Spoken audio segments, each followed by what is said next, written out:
Unit 8B in the crime lab.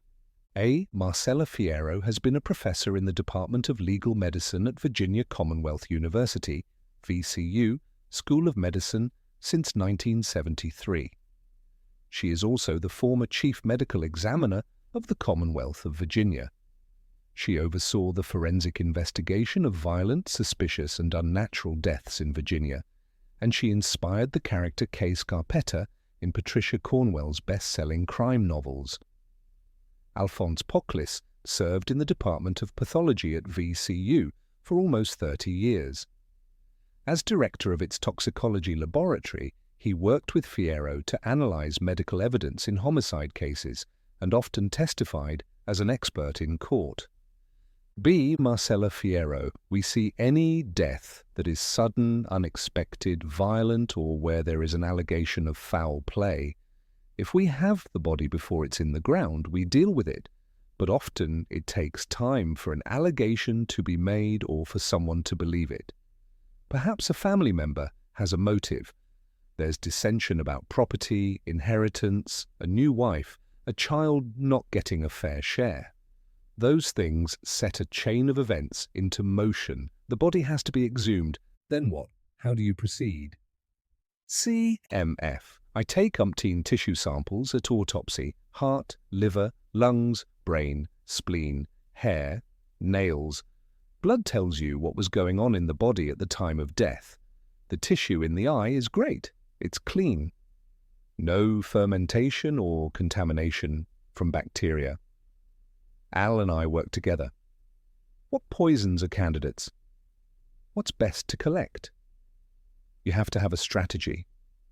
We'd want to know what poison the defendant would have access to.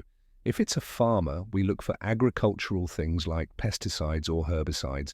We need to have an idea of where we are going. We can easily run out of tissue and blood samples before we run out of tests to do.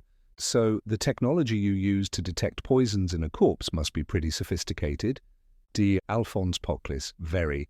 I call it the vanishing zero. In the 1960s, it took 25 milliliters of blood to detect morphine. Today, we can use 1 milliliter to do the same work. In terms of sensitivity, we've gone from micrograms to nanograms, which is parts per billion, to parts per trillion with mass spectrometry. You can find anything if you do the research. Of course, some substances are more apparent. You can smell cyanide the minute you open a body at autopsy. Cyanide works fast, like in movies where the captured spy bites on the capsule and dies. Every cell is deprived of oxygen.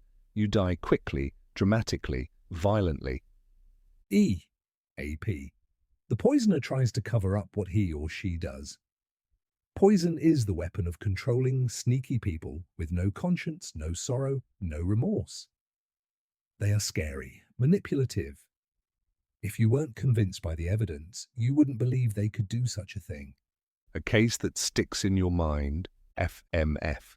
There was this person at the University of Virginia Hospital, kept getting admitted for weird stomach complaints. The doctors were twisting themselves inside out to figure it out. He'd get better. His wife would come in to see him in the hospital and bring him banana pudding.